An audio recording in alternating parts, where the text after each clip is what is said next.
Les êtres sensibles sont des personnes souvent dénigrées, critiquées, qui n'inspirent pas l'admiration et encore moins le respect.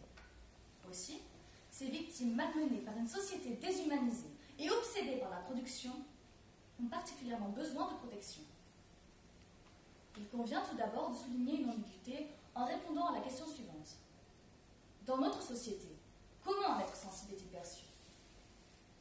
De nos jours, un être dit sensible est considéré comme une personne faible, quelqu'un qui subit ses sentiments, qui ne les contrôle pas.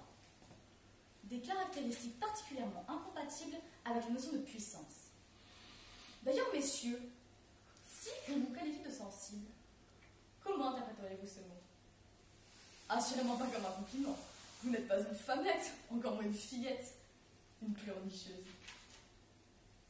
Mais il y a ambiguïté, car cet adjectif devient bienveillant dès lors qu'il s'adresse à une femme.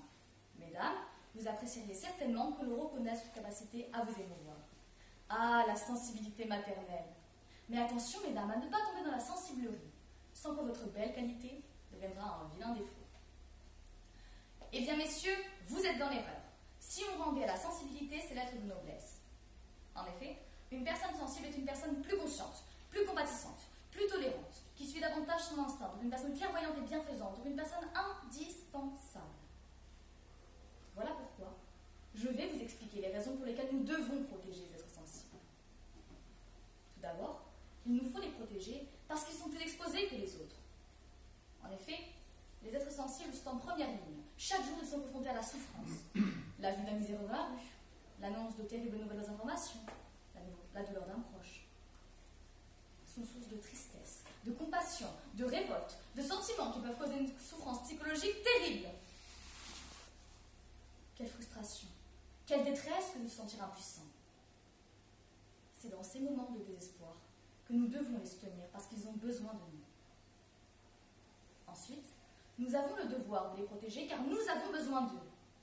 Messieurs, dames, que serait notre monde sans eux?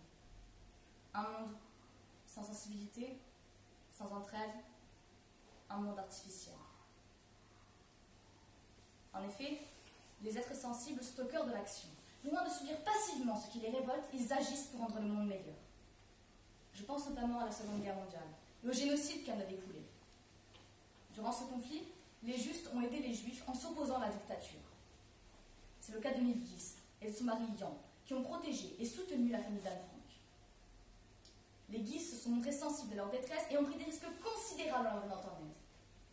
Ils n'ont tout simplement pas pu laisser cette famille archère à la mort certaine et atroce. J'ai lu le journal d'Anne Frank. Ce qui m'a le plus touchée est le fait qu'Anne avait le même âge que moi, les mêmes désirs, les mêmes rêves, le même âge, 15 ans.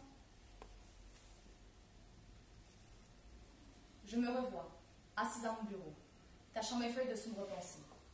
À table, mes sœurs me charrient sur mon humeur. Je vis cela comme une agression humiliante, je leur réponds du tac au tac avec dureté et méchanceté. Blessées, elles me disent sans cœur, insensibles. Sûrement n'ont-elles pas tort. Leurs durs propos ne me font rien, je me sens vide et lasse. Épuisée, je retourne dans ma chambre. Seule, étrangement seule, je suis bien. Je me dis que je suis seule à me comprendre.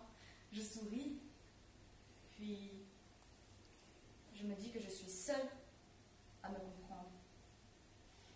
Je pleure. Oh Anne, comme je te comprends, et que j'ai honte de te comprendre, moi qui ne vis pourtant rien de si terrible. Suis-je donc trop sensible? Dans son journal, à plusieurs reprises, Anne montre un intérêt particulier pour le ciel. Elle ne l'apercevait que très peu puisqu'il ne fallait pas qu'elle se fasse repérer. Lorsque tout en elle hurlait et mourait, ce rayonnement clair et limpide était une véritable lueur d'espoir. Ainsi, nous devons protéger les êtres sensibles, parce qu'ils sont plus exposés à la souffrance, mais aussi parce que nous avons besoin de leur extraordinaire empathie qui les rend tellement courageux. Comment, me demanderez-vous? Comment les protéger? Eh bien, tout simplement en commençant par ne pas dénigrer cette précieuse sensibilité. Mais surtout, en soutenant leurs émotions, en soutenant leurs actions, en tenant ensemble sous l'adversité. Ensemble,